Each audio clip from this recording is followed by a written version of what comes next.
Good evening. Welcome to another developer interview here on Game Wisdom, where we examine the art and science of games. My guest tonight is the lead designer from Pengonauts, and they have been working on the last few years on the roguelike Starvaders, which we have checked out a few times here and there, but by the time you are watching this on stream, it should either be out or very, very close to being out. And they're on to chat about development and anything else that comes up. So please welcome from Penguinauts, Axolotl. How are you doing? Hey everyone. Yeah, I'm doing great. Very excited about release. A bit stressed, but you know, we'll see Mm-hmm. how it goes. Yep, it's great to have you on. As I just said in our opening, we've been checking out Starvaders for the last few years, and definitely congratulations on reaching the finish line. Yeah, thank you so much. It's been a really long while. We've been working on this game for almost over 3 years now, and it's like honestly, personally, I'm kind of like I'm very much excited about thinking about next projects already. You know what I Mm-hmm. mean? I kind of think 3, 4 years is a bit too long to stay on one project, but I'm still really, really excited to get everyone's like feedback, everyone to play it, see how everyone feels about it. It's my baby, and it's gonna be scary, but very fulfilling to see it out in the world. Mm-hmm. Yeah, and that's always the challenge, especially I think over the last 5 to 6 years, how much indie dev is really letting change. Like if we talk about developing a game like 10, maybe 15 years ago, it was pretty much about spend as long as you want on a game. Whether it takes 5, 8, 10 years, just get that one game out. But we've been seeing I think more and more developers really focusing on shorter game dev cycles. Yeah, I think it might really depend on like maybe the personality of the developer itself. Because even before game development, I was kind of the type of I was the type of person that has like a billion hobbies, if you know what I mean. Mm-hmm. Like I'd start a hobby and then midway through the hobby I'd be like I'd be I'd find myself interested in something else more, so then I'd start another project in something else. Um so so I don't. It's like even if it was like 10, 20 years ago, I don't think I personally would have been capable of just working on like one major masterpiece for like 10, 11 years in a row. I think my brain just needs like different stimulation of different types of it. Mm-hmm. Yeah. So before we kind of talk more about Star Vaders and get into the design side of things, since this is your first time on, for people listening, can you talk a little bit about kind of like what your background is when it comes to game dev? Yeah, so actually I'm like it's a weird history. Let me think about it. It's so my I would consider my main hobby used to be filmmaking. I was making some like horror shorts for fun on the side. Mm-hmm. I wasn't really interested in game development or as a career. It seemed like it was a trap. At least from everyone I've heard since I was young was that the game industry is really bad, and you shouldn't be a game developer because you're not going to make any money. It's better to get another job and do it as a hobby. So it was being a game designer was never really on my mind as a career option. Um, but what happened was during COVID, um, it was really hard to do any filmmaking then because everyone was isolated. Couldn't really like film anything at that time. So that's when I did a bit of designing on the side for fun. At that time I was still in school. I was doing a master's. Mm-hmm. So so yeah, with I started game design with there's this tabletop card game called Arkham Horror, the card game. Um it's really cool. It's kind of like like it's like a mix of Magic the Gathering where you kind of like build a deck, like you construct a deck to play through, but it's cooperative and you're going through like a campaign, almost D&D style. Um, I really really like that game. I played that a lot, and so my first design project was actually I designed a fan-made campaign for Arkham Horror, the card game. It's like 8 scenarios long. It takes like 8 to 10 hours to play through. Um, but that's where I learned a lot of this, like what I would call like card game legalese, right? Terminology, the like timing effects, stuff like that. How important it is, and how like all the clarity of mechanics and everything. Um, I like making that campaign was like pretty big undertaking, and like it taught me a lot about game design. I actually managed to the year after that I managed to um help design one of the official side scenarios for the game. That was released as an actual product, so that was a fun experience as well. Um, so after that, I kind of got my taste into game design a bit more, and started working with a few of my friends on Starvaders. Kind of like just came up with the idea out of the blue, and like, oh, okay, we should try to make it. And then we've basically been making it ever since. We made we worked for a year, got a prototype out on itch, which is probably around the time you played for the first time. Yeah. Yeah, and then that got quite some attention from like YouTubers. Um, we got some publishers that started reaching out to us, and then that's when we were like, hey, maybe we could, maybe this could be a good opportunity to like go full time, start a studio. Um, yeah, and then it happened. So that's that. So definitely a lot there to kind of a springboard off of. So I guess Yeah. if this first question for people watching us who don't know what Starvaders is, what's kind of the elevator pitch? Yeah, I'm really bad at pitching my own games, but it's basically um you control this mech and you're defending the Earth from alien invaders. It's it's a similar premise to Space Invaders where there's aliens coming down on a board towards the bottom, and you're trying to shoot them down or destroy them before they reach the bottom. However, we're played in a turn-based strategic deck builder format. So you use cards to move your mech, you use cards to fire bullets to try to destroy the aliens. Um, and then it's kind of like a roguelike campaign where get you draft new cards, draft new like relics, permanent upgrades to make your mech better, and then the aliens are tougher, there's bosses. So you keep trying to defend the Earth, destroy the aliens over and over because it's really difficult.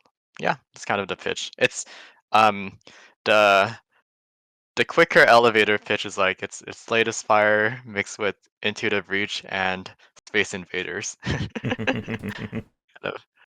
Yeah. And with like coming up with the designs, you said you originally worked on the fan campaign for the other kind of a tabletop style game. What was kind of like, I guess, like translating this idea card wise? Because again, we have played plenty of deck builders on this channel, and I've seen so many of them. So like, what was it? I guess like in terms of creating the card design, what was that like with Starvaders? It's really designing deck builders is really strange, I think. It's not it's it's hard to put into like a framework or a specific strategy to design the cards. Um, I kind of like I've come to learn that game design is surprisingly like there's not it's mostly based on how it feels and it's like and intuition um rather than like rules and like tactics and how to like it's like when asking if someone's asking me how do I design something that's good, and like the best advice I would give is just like um try to make it feel good.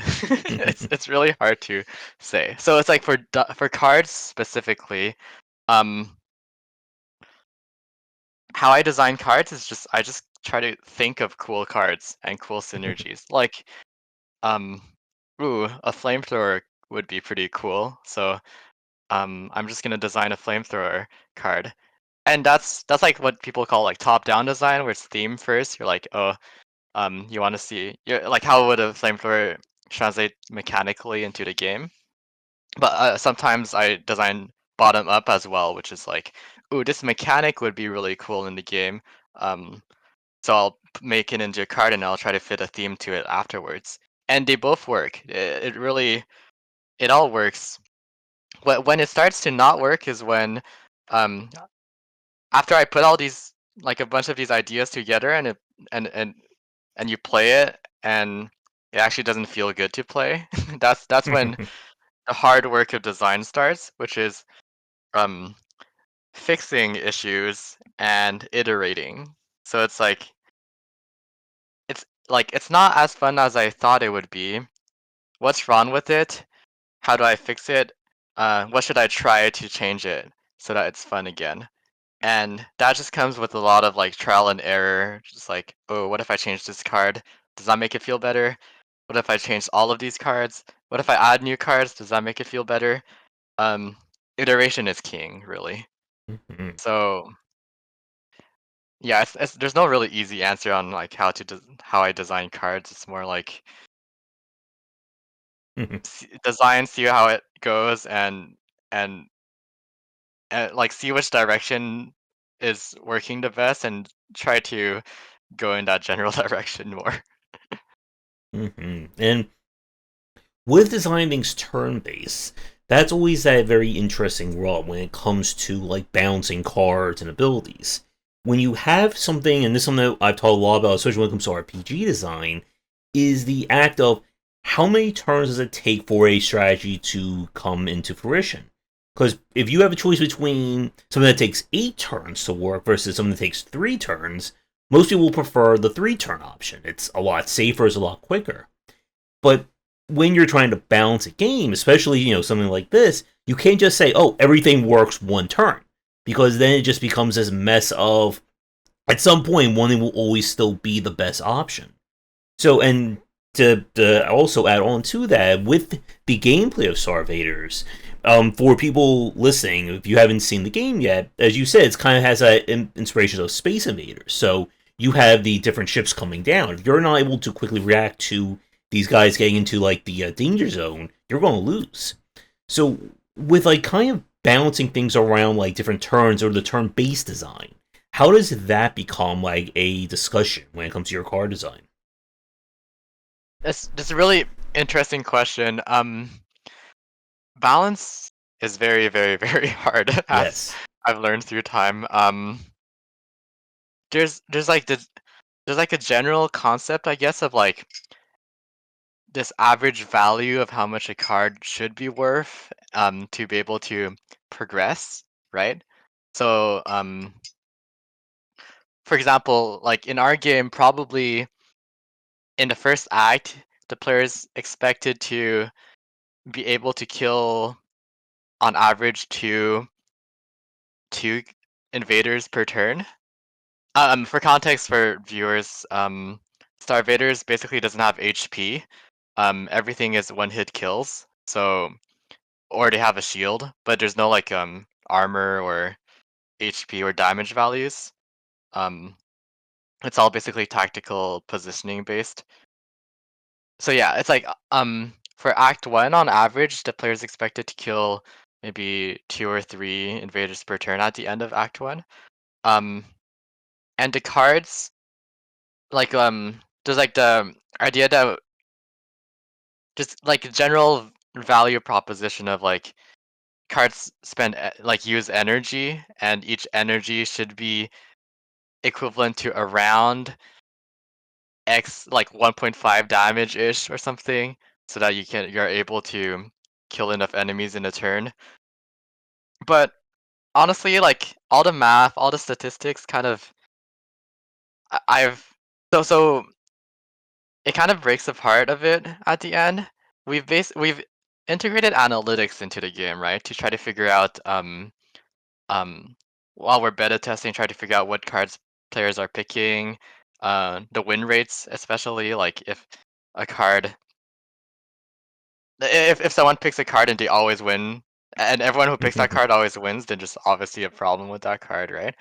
But at the end of the day, for a roguelike like ours, I think we realized that win rate wasn't as important as pick rate for Mhm. a drafting game. It was more important that players wanted to try and play with different things than how easy it was to win with them. Um, this is like it's like many times a player will pick something that sounds cool more than something that is better, and that's just how it works, right? Um, like humans aren't like a yeah, I guess they are a super optimizing machine, but they're not like they. I'm not sure if that's why they play roguelikes like ours. Um, I like to imagine a lot of players play games like ours to like intentionally break the game to find different combos to see new things. So that's what we were optimizing for rather than balance. So basically, I'm trying to say is balance sucks in our game, but it's okay because we weren't trying to make everything balanced. We were trying to make everything interesting for the player to pick. Um, it's I think it's very easy in our game to make like an infinite combo, which is like it's like it's if it was competitive game, it's like it's over. If there's infinite combos, it's consistent to make them, then it's like then your balance is horrible. But for our game, I think it's fine because um it's not just one infinite combo, it's multiple infinite combos. And every time you play, probably gonna be a different combo. So you're still exploring these different things. Even though you're annihilating the invaders, at least you're not making another player feel bad about it in competitive, right? You're Mhm. it's a single player game. You're allowed to have a little power fantasy once in a while. And yeah, like having that, like not having to worry about PvP play, especially in a game like this, is a very big relief. And Yeah. to your point about designing things around like pick rate versus bounce, that's a very interesting point in of itself. Because it is that kind of challenge that we see from a lot of not just deck builders, but roguelike or RPG designs. That you give the player 20, 50, 80 different skills, you're not going to make that perfectly balanced. Like, it's just, there's just way too many variables in play. So, I guess to kind of build off what you just said, my next question is when you're examining like QA or playtesting, how do you, I guess, like go about making something like increasing its pick rate in that respect? Yeah. I think yeah, it's important to kind of like try to understand why people are not picking a certain card Mhm. or um I will use cards because just it's mostly cards. Um I think yeah, it's important to understand why. There's one thing I found out really early on while designing Starvaders about pick rate and everything was that so in our game you have like movement cards that let you move your character around. And like the starting movement card is like move 2 tiles. And um there are like you get to draft new movement cards if you want. Um and like if there's a card that's like zero, it's free and it's move anywhere, no one's gonna pick it. Like no one, I found that no one really cares about movement if it doesn't come with anything else to it. Mm. Um, all the move cards needed an extra ability to them because movement is boring. Well, it's like even though it's strong, it's like it doesn't do anything to your deck. It just makes it easier to manipulate, easier to position yourself. And it's like it doesn't create new combos. It's kind of like it's just raw value, and raw value is Mm. it's good, but it's the players. I think they want to see something that's more than raw value, right? So so early on, I've decided every single move card that you can draft, they need an extra different ability attached to them that allows them to do something else, like combo with different things. So it's like all the movement cards are always like move and uh if you enter this, your next card is free, blah blah. Move and give your next card a repeat, blah blah blah. So um so yeah. So generally, yeah, while playtesting, it's really try to understand why people are not interested in certain cards, um, and kind of rework slash think of different ways of solving that issue. Um, Hmm. Another interesting thing, it's not really cards, but um, yeah, we'll make it cards. I'll make it cards. So there's always going to be like cards that are less picked than other cards, right, in a game, just because like if you have 100 things, you can't make 100 perfect things, right? There's always something that people don't like as much as something else. But there are still ways to entice players to pick it sometimes. And a good example of this is like in the shop, if something is discounted, if there's a sale, for example, um, sometimes that card you never pick, it's on sale. Now the value proposition has changed, and it might be it might interest you for the first time because oh, it's actually super cheap right now. Maybe I should take it and see what it's like. Um, or for example, like cards that come already upgraded, right? Um, it might be a card you've never picked before, but now it's already upgraded. It's the value has changed. Um, there are ways to entice players basically to do things that they usually wouldn't do. Um, and that's really important for like the variability of a roguelike. Every run should be different. Um, Not because you're forced to be different, I think, but because you want to be different.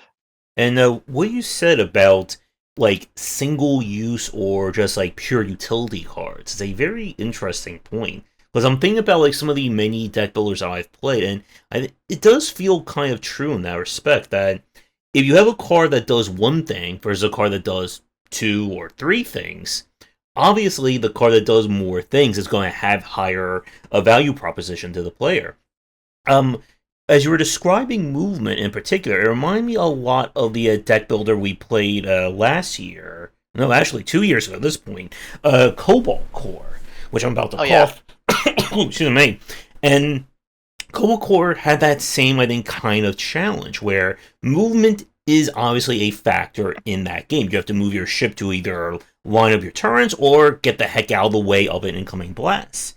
And it's that kind, and the issue I think for a lot of people again is just doing something like as simple as movement when you can shoot lasers, power your ship, add shields.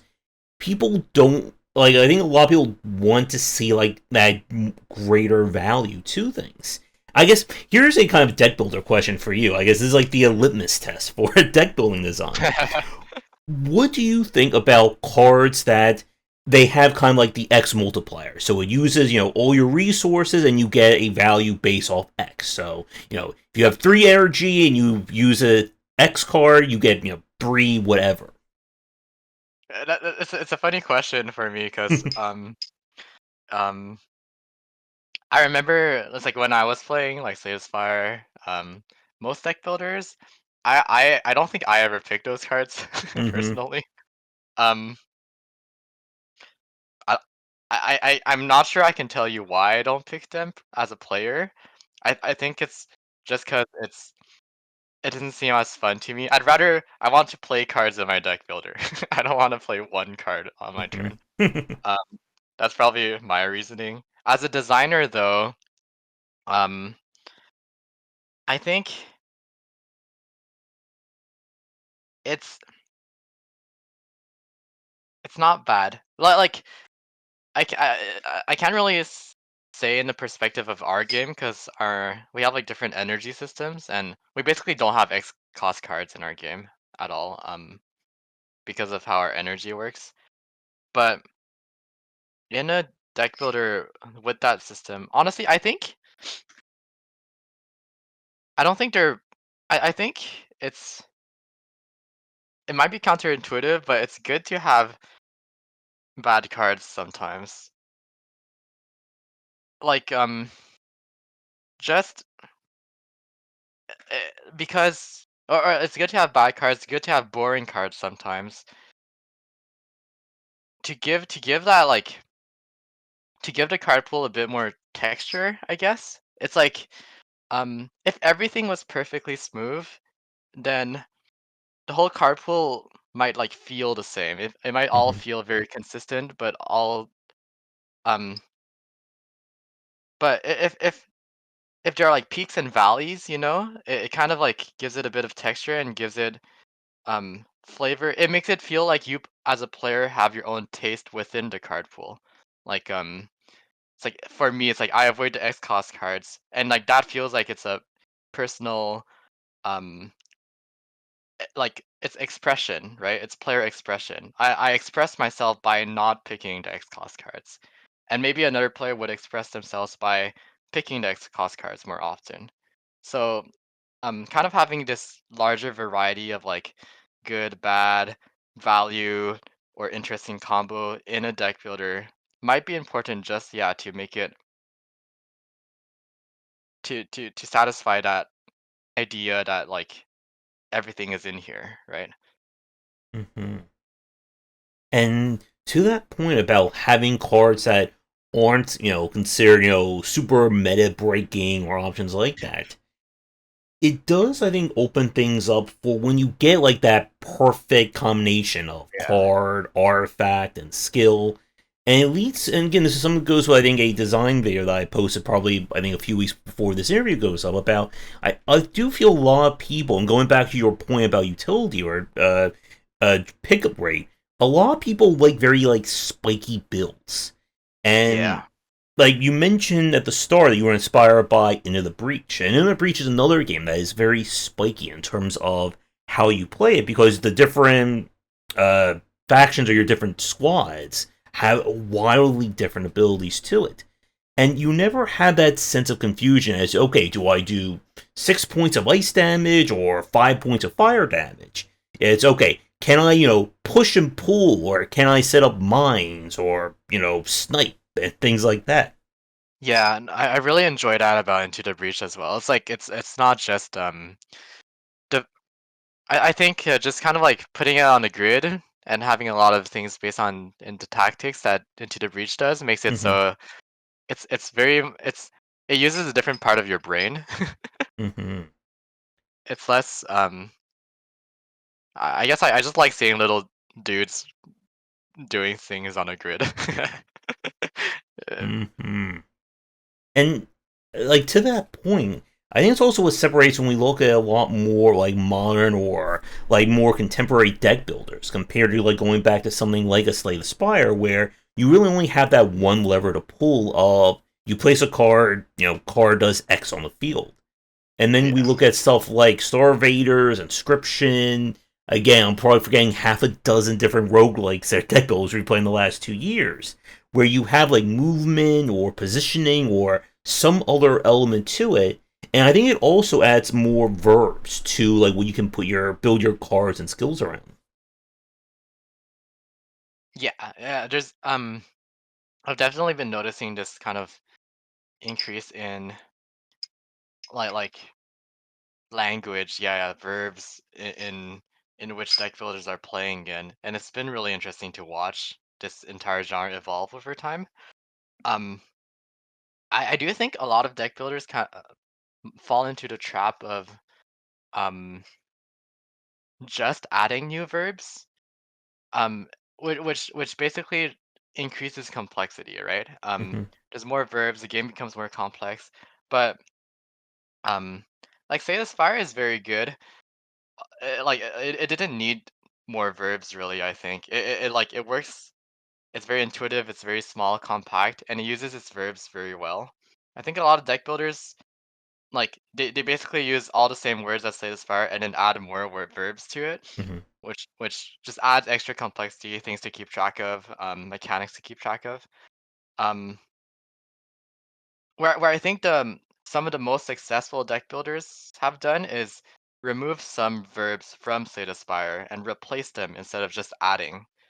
Something like Monster Train or Wild Frost, they like they changed the mechanics into something different instead of just adding above it. Like Wild Hmm. Frost, Oh, yes. it just changes the draw five, everything, replace it with a different mechanic. It's different verbs completely to play with.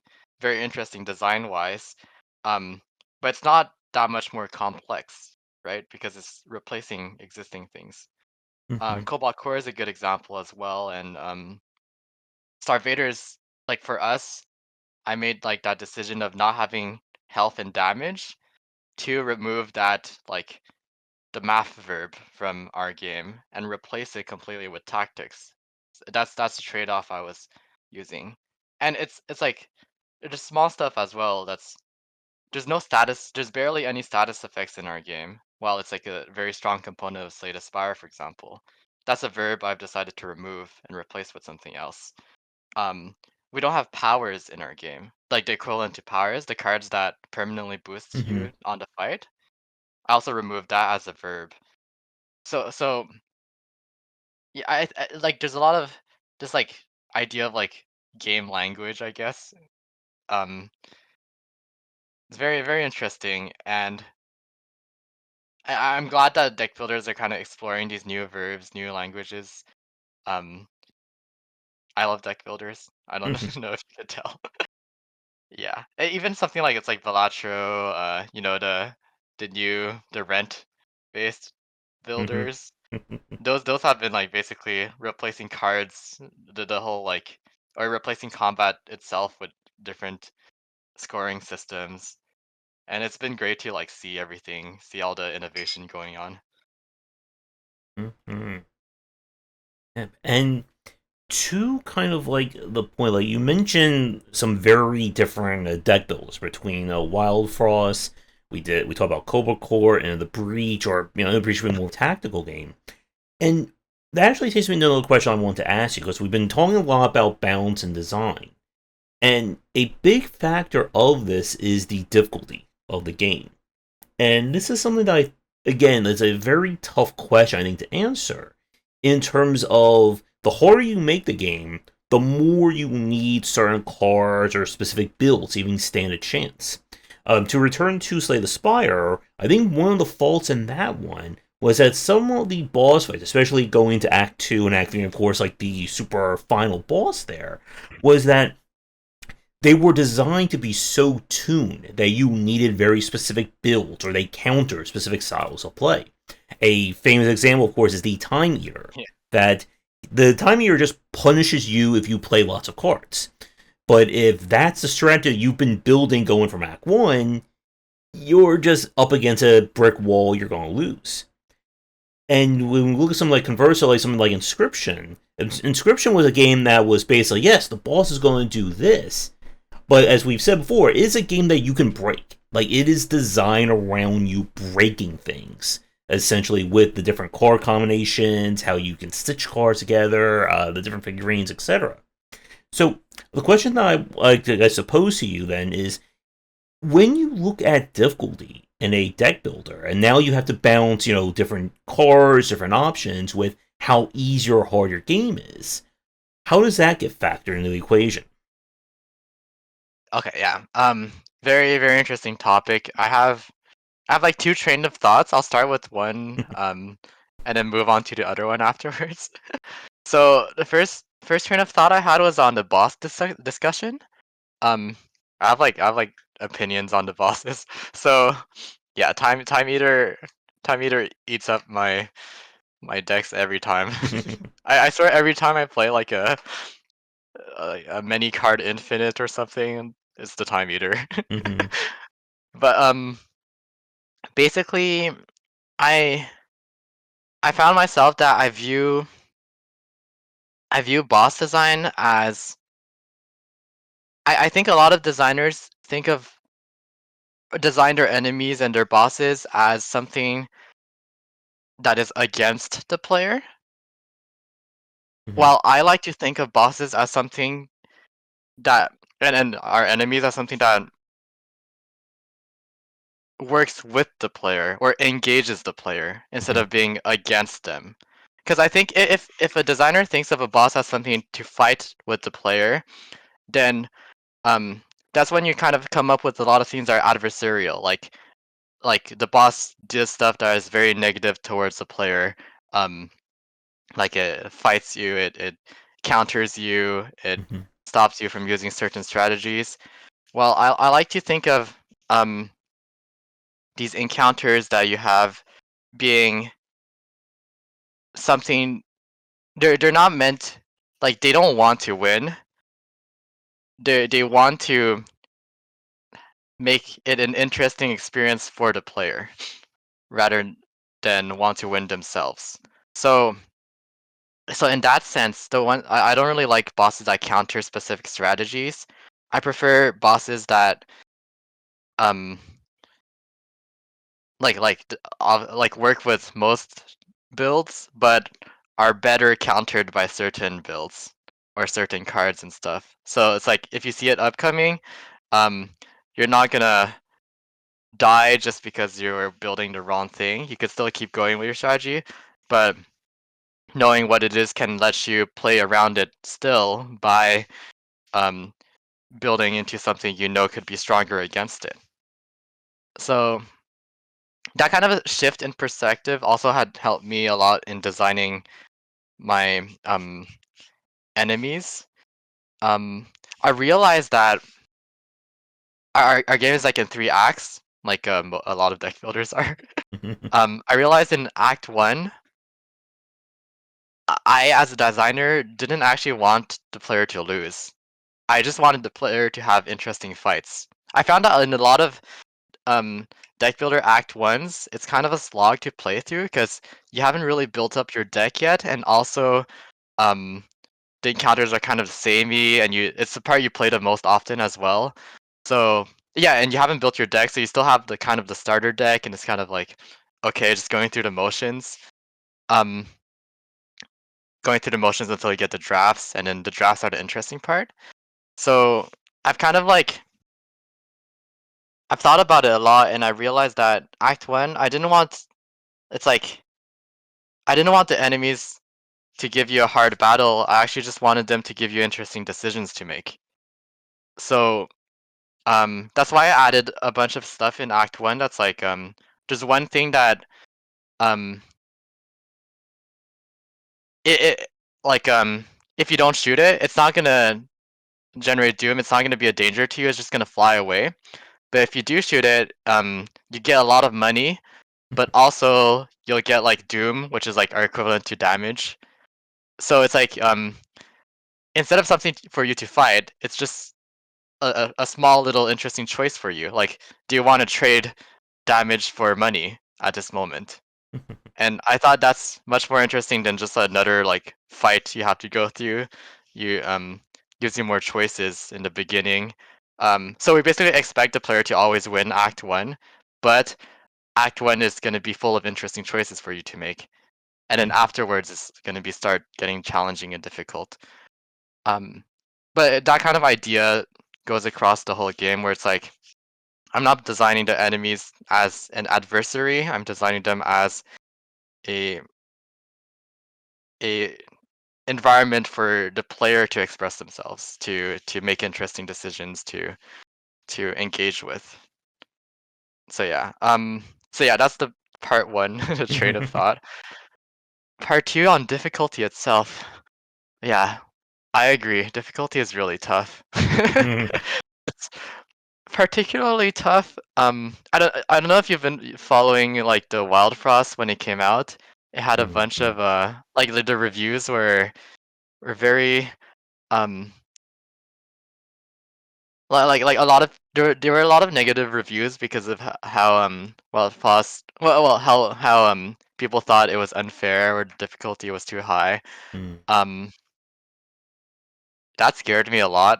So after that I made Starvaders a lot easier. Um and I'm not sure I know the correct answer to this yet. It's I've seen people who think the entire game is too easy. I've seen people who think the game is too hard. Um, the best I can offer is really that um, we have multiple difficulties, so you can try to choose which one's better for you. I think that Wild Frost reviews also made me think a lot about how I think there's a difference between punishing and difficulty. Because I personally didn't find Wild Frost to be really hard, but it was really punishing in the fact that if you made a single mistake, you lost.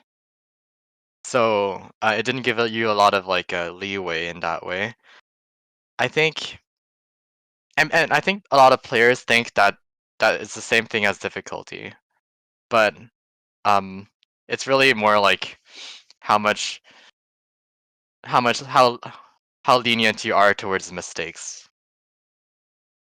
Which the more lenient you are, the more comfortable I guess a player would feel while like less stress inducing, I guess. You don't have to pay super attention to everything that's going on because you can kind of like go with the flow, and if you make a mistake, it's not too bad. Which I think it's not bad. It's not bad design. It just it does feel punishing is the thing, and some players don't really like that. I think otherwise on difficulty, something I learned from designing for Arkham Horror, which is kind of a horror game, um, it is that there's a lot of power in like psychological difficulty. Um, I just invented this term. So basically, the idea of you give something to like you make something that seems a lot tougher than it actually is.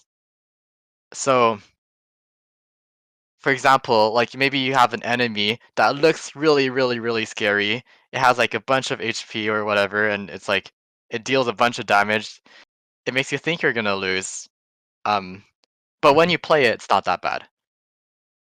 I think that's really powerful in balance because for well, everyone thinks that's challenging, but even the easy players, even like the players that are not that good, are able to defeat the challenge and still think it's challenging, and then the expert players can defeat the challenge and also think it's challenging. It kind of like evens out the disparity a bit. Um, there's other ways to do that as well. One method that I didn't really use, but I think is really cool is you can give bonuses to players that are losing, but um, in such a way that winning players don't realize it. Like, um, one like funny thing that just kind of happened in our game and I left it there was the way our tutorial worked. Basically, our tutorial is really only like one or two fights at the start of the game. It's like there's a little scripted tutorial there, but if you but the panel that says you completed the tutorial only shows up at the end of at the end of your run. So for like a player that's really bad, if they only play 1 or 2 fights and then they lose, then well they'll think that's the tutorial and that's fine, and then they'll keep going next time on the same difficulty. For the expert player that wins the first run completely, after they finish the first run, that's when the panel shows up. You completed the tutorial. So they think that that entire first run was a tutorial, and then they can move on directly to the second difficulty. Um, and everyone's happy because everyone thinks, oh, um, that was like for the experts, like, oh, that was just a tutorial. That's fine. I'll keep going to the harder difficulty. For the other player, it's, oh, okay, that was a tutorial. Let me try to beat the first difficulty. So yeah, there's ways to kind of like, I don't like saying the word trick players, but um, get to make to psychologically manipulate the difficulty perception of the game. A lot of really good points that you just went over there. I'm trying to formulate my next question from them. Yeah, again, like I guess like the first thing, like with what you just said about whether someone's going to keep replaying a game, like that I think is a very interesting point when it comes to roguelike design. You mentioned a few minutes ago about the start of a lot of roguelikes and how they can, not just deck builds, but just roguelike design in general, can feel very samey. It's that boring period before you figure out what your engine's going to be, what your build is going to be. And like for people who watch this, like I've said this plenty of times, that if the opening of a roguelike is like boring or it's slow or it just doesn't feel good, more than likely I'm just not going to keep playing it. Because again, you're going to be doing the beginning quite often because a roguelike's about doing multiple runs. And you have to, I think, again, like approach things with, as you said, like you don't want to be like too punishing. You want to give the player interesting choices. You want like that first card or that first option to feel really amazing and fun because that's the first thing they're going to get, and more than often than not, that's how they're going to start formulating their run. Like when I think about games like, I may be the odd man out here. When I think about something like Balatro as an example, like what kind of started to sour me on that game was it felt like the run was decided within 5 minutes. That on the higher difficulties, if I didn't get like one really good Joker or one really good tarot card, or something that I can say, okay, I can build something with this.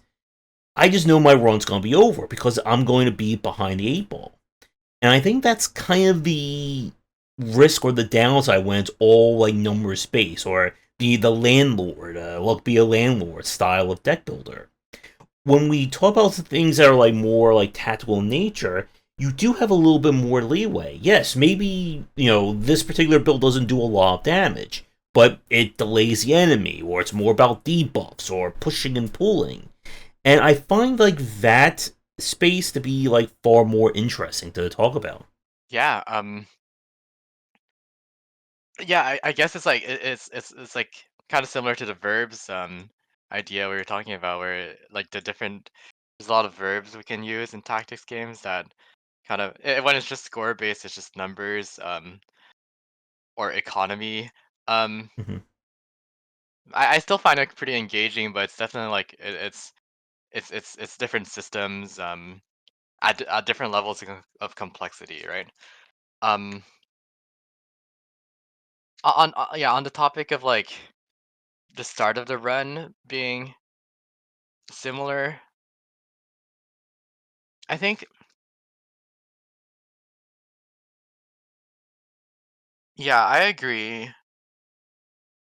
That's probably it's like I think for a lot of designers, um, the idea of the start of the run being like very weak is to help with that feeling of like power progression over time. Mhm. Um, if you feel if you feel like bored at the start and then you feel ecstatic at the end, there's that interesting curve for the player. But then I'm like, yeah, but you feel bored at the start. Yeah. One thing I found really interesting, as like playing a lot of demos, right? Just for research and everything.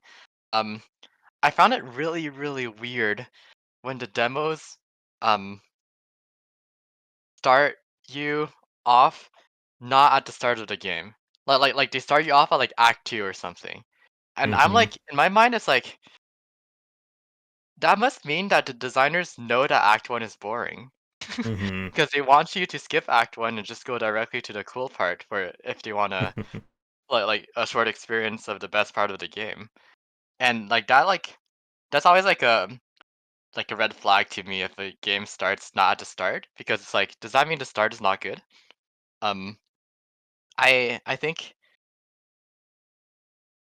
so. It's like for our demo, like I really want to just put the entire run in it, like Act 1, Act 2, Act 3, because I was confident and I wanted players to know that our entire game is gonna be fun all the way through. We don't need to show you one specific spot of it that's the most fun. The entire game feeds into each other. It's all gonna work. Um, it's like so somehow I think designers know that the Act 1 is usually boring. Um, and I don't know. Maybe it's something that doesn't come up to mind when they're trying to like um or it's something that's ingrained in so many roguelikes that it's not a it seems like it's tradition, so it's expected to be boring at the start. But yeah, I like to fight back against it a bit. make make it interesting. Mm-hmm. And yeah, like about like the kind of trying to think how I want to phrase this that with like RPG design, like what you just said about like the beginning feeling awkward. A lot of games start you in Act Two, Act Three, Act Four. That's one of the killers for me for a lot of like kind of like classic CRPG design. And a lot of games again, like they start you with like 20, 30 choices already decided for you like with a lot of tactical strategy or SRPGs. But okay, you're going to begin this game. You already have 20 characters with 15 individual skills and 18 talents spread across them. Start building something.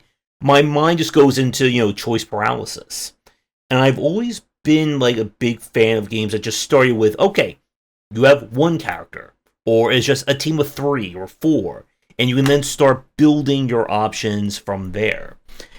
And when it comes to like deck builders and this kind of design in general, it's that trickiness again of what is zero in your game? Like, what do you start the player with? And I guess that's another interesting question for you with Starvaders. Like, how do you decide what does a basic deck look like in your game? Yeah, that is an interesting question. Yeah, yeah, I also really like it when games kind of like start you off simple and kind of grows in complexity. And Mm-hmm. I kind of think that's part of the magic of deck builders in general is that you start with a simple deck and then you grow your deck one card at a time. So you always know what's like by the end of a run, you have like dozens of cards of different effects and everything. And if you just started off with that, it'd be so confusing. You wouldn't be able to play it. There'd be so many synergies combos that you don't know what to do with. But since you built it one at a time, it means you have like innate understanding of how your deck works, and that makes it so much easier to be able to control li- like an end game say this fire deck is like so complex. It's there's so many things happening, but you know every single part of it because you read them, you chose it, you added to your deck. So you don't need to. We don't. So the player understanding is really really good at the end, even though it's so complex. That's like like a really good thing about deck builders. Yeah, just having to adding one thing at a time, choosing what you add. Um. So what do you start with? Is there's um you start with cards. Yeah. So So for us, we have different characters. And I really there's like three aspects that when I'm designing a character, like a starting deck, basically, how I want like I guess rules for how I design these starting decks. First rule is that um well, it should be simple. It needs to be like maybe three cards, like three different cards, and most of them would be like four move cards, four attack cards, and one extra card that's doing something different, or something similar like that. Very similar, small amount of cards that are basically show off the mechanic of that character. So each of our starting decks have like a different ability mechanic that is unique to them. So I'm trying to show off each mechanic with their starting deck and starting relic. Um, but they're usually very, very simple. The second point I need to make sure to happen is that I want every deck to be able to go into any build. Um, and in such a way that it's not better or worse for any specific build either. Um, for example, in our first class, we have like the gunner, which is it fires bullets and has bombs, right? And the gunner has different pilots, which are our starting decks. I need to make sure every single starting deck has access to well, like every single starting deck has bullets and bombs because I want to make sure that they can all go into a bullet build or a bomb build, for example, and be equally as good as either. I think a lot of designers traditionally would think of like, oh, let's make a bullet character and let's make a bomb character, and they kind of start off already in their synergy, so then they can build the best bomb build ever, or something like that. But I really didn't want that because I think that kills variety rather than enhances variety. It like prescribes you a strategy already for you to play, and that's not really the goal of the starting characters. Um, and on top of that, it's like then even when you're on like a neutral character, for example, you might be kind of disincentivized to do a bomb build because you're like, but I'm not the bomb character, which means that I'm not gonna have the best bomb build possible. Why would I go bombs? So yeah, I wanted to make sure that every starting deck doesn't there's no strategy prescribed to them, but it increases like it adds an extra strategy that's possible rather than um prescribe the strategy that's already existing. And then I think the third thing I am struggling to remember because how long I talked. Starting characters. Simple, can go in any direction, and oh yeah, you have to be different at the end of the run from what you started with. AKA, you can't be playing this like they kind of gotta suck. They kind of gotta be bad because I don't want the players to do the same strategy they start with at the end of the game. I want them to actually explore different go into these different builds, right? Because if you play the same thing at the start of the run as the end of the run, then what's the point? What's the point of all these drafting and everything?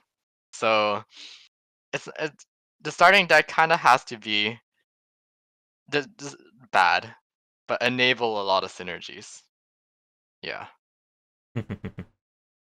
And what you said about builds is a very interesting point because it's reminding me a lot of kind of like the Slay the Spire Monster Train formula, where in those games your starting characters will often come with a unique card or unique set of cards that will pretty much be used to define a build. With the Ironclad, you had greater defense cards, you had Juggernaut, you had damage on block or strength ups. Monster Train's whole MO was each faction had like one unique mechanic to it.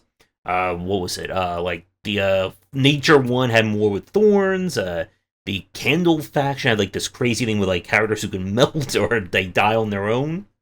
And it's a very, I think, tough balance to strike, as you said, that if you make your builds very spiky, very unique and original, it kind of pigeonholes the player. If I'm playing the Ice Mage, then I want all the ice cards because that's what the Ice Mage does. And if I get any fire cards, they're worthless.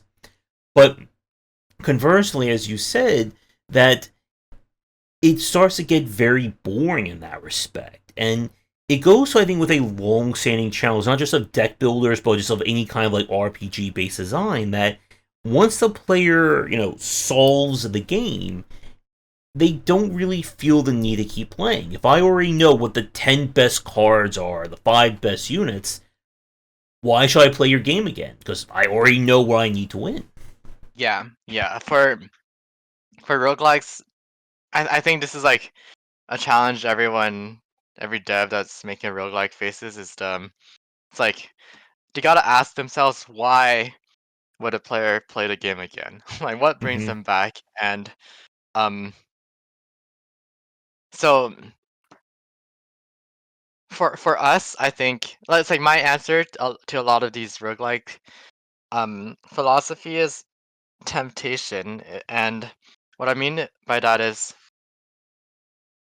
I want players to play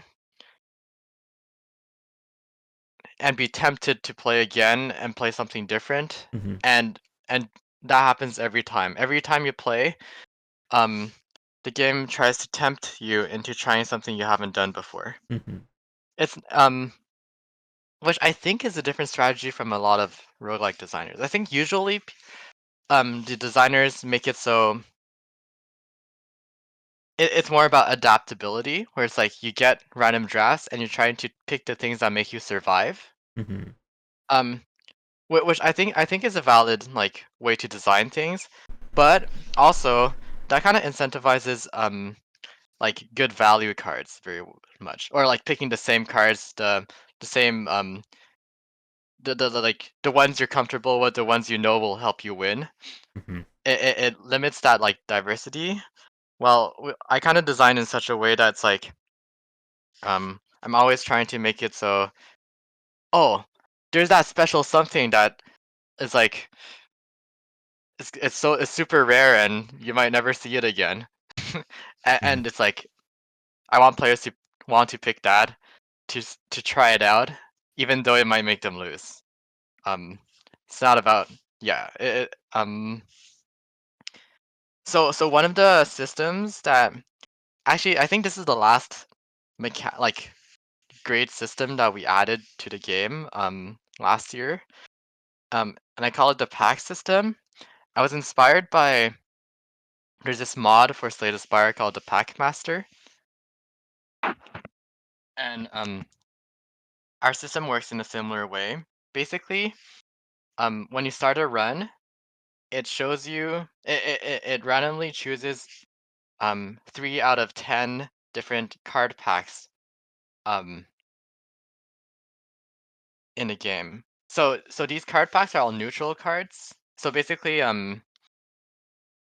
they each contain like 5 cards that play with a certain mechanics. Um, for example, we have one pack that plays with pushing mechanics, so all the cards in it push stuff. We have one card that plays with upgrades, and they all have upgrade stuff or interacts with upgrades. Another pack that has like combo synergy. So they all play with like a different like archetype. So every time you play a run, you get these random packs added to your card pool.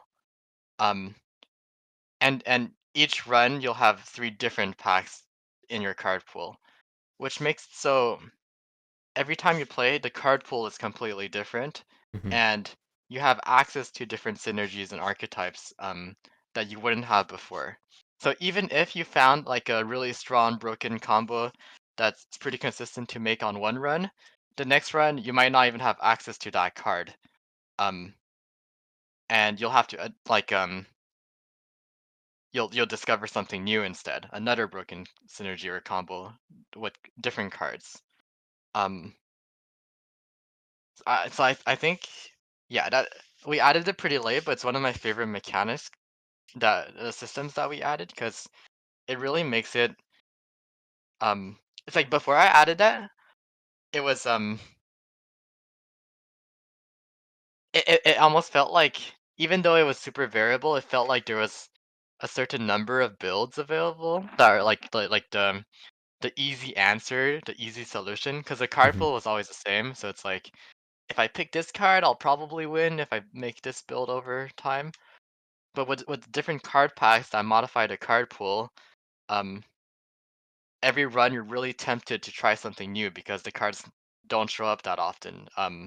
And sometimes they don't show up together often with different synergy. Mhm. So so yeah, replayability, tough challenge,